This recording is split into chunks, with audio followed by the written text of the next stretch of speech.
Kami awali. Assalamualaikum warahmatullahi wabarakatuh. Perkenalkan, nama saya Urusida Putri dari absen 5 dan rekan saya. Saya Safiatus Salma dari absen 30. Di sini kami ingin menjelaskan materi semester 1 ekonomi apa saja yang kita dapatkan. Yang pertama ada pendekatan pendapatan.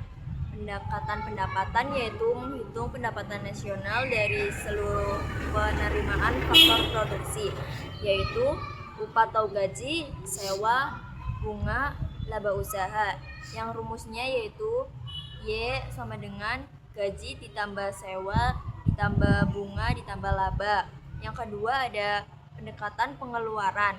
Pendekatan pengeluaran adalah menghitung pendapatan nasional dari total pengeluaran pelaku ekonomi.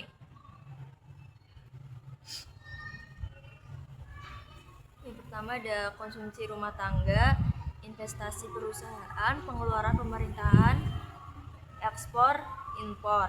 Rumusnya yaitu Y sama dengan konsumsi ditambah investasi ditambah pemerintahan ditambah ekspor diambil impor.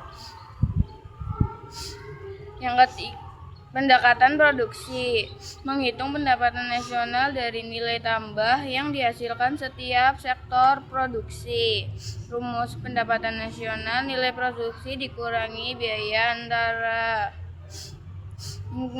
distribusi pendapatan. Distribusi pendapatan adalah cara pendapatan nasional dibagikan kepada penduduk. Ada dua jenis, yaitu distribusi personal, pembagian pendapatan antar individu atau rumah tangga. Yang kedua, distribusi fungsional, pembagian pendapatan berdasarkan faktor produksi, upah, sewa, bunga, dan laba. Dan ada juga pertumbuhan ekonomi dan pembangunan ekonomi. Pertumbuhan ekonomi adalah kenaikan output barang dan jasa secara indikator, kenaikan PDB pendapatan per kapita, peningkatan produksi sektor ekonomi. Dan pembangunan ekonomi adalah proses perubahan struktur ekonomi yang diikuti peningkatan kesejahteraan indikator, yaitu pendekatan per kapita naik, angka melek huruf meningkat, umur harapan hidup meningkat, penurunan kemiskinan, dan pembangunan infrastruktur. Perbedaan pertumbuhan dan pembangunan ekonomi yaitu kuantitatif angka PDB, kuantitatif kesejahteraan dan struktur ekonomi. Tidak memperhatikan pemerataan bisa tanpa berubah struktur ekonomi terjadi perubahan struktur. Teori pertumbuhan ekonomi. Menurut Adam Smith, pertumbuhan klasik tergantung modal, tenaga kerja, tanah, dan teknologi. Yang kedua, David Ricardo, diminishing return, pertumbuhan terhambat karena tanah terbatas. 3. Schumpeter, inovasi, pertumbuhan didorong inovasi teknologi, produk baru, metode produksi. Yang keempat, Horodomar, pertumbuhan dipengaruhi tabungan dan investasi. Yang kelima, Rostow, tahap pertumbuhan ekonomi berkembang melalui 5 tahap tradisional, konsumsi massal, ketenaga kerjaan, yaitu angkatan kerja, penduduk usia kerja 15-64 tahun yang bekerja atau sedang mencari pekerjaan.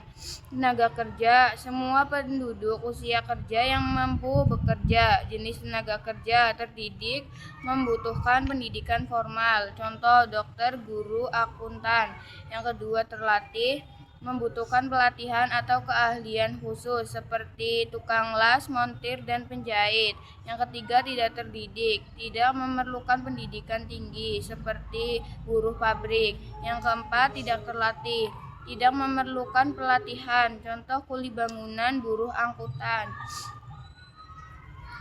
Dan pengangguran terbagi menjadi 5, yaitu pengangguran terbuka, tidak bekerja sama sekali. Yang kedua, setengah menganggur, bekerja 35 jam per minggu. Yang ketiga, pengangguran terselubung, kelebihan tenaga kerja di satu pekerjaan. Yang keempat ada pengangguran musiman seperti petani dan nelayan. Yang kelima pengangguran friksional, masa tunggu pekerja.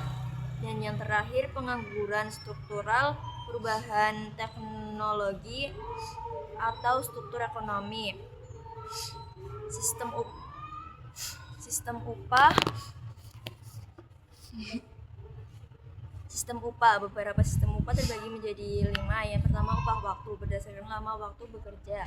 Yang kedua upah borongan berdasarkan volume pekerja yang diselesaikan. Yang ketiga upah hasil berdasarkan jumlah output atau produk. Yang keempat upah skala berdasarkan peringkat golongan masa bekerja.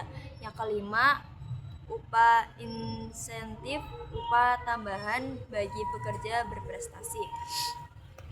Sekian dari kami akhiri. Wassalamualaikum warahmatullahi wabarakatuh.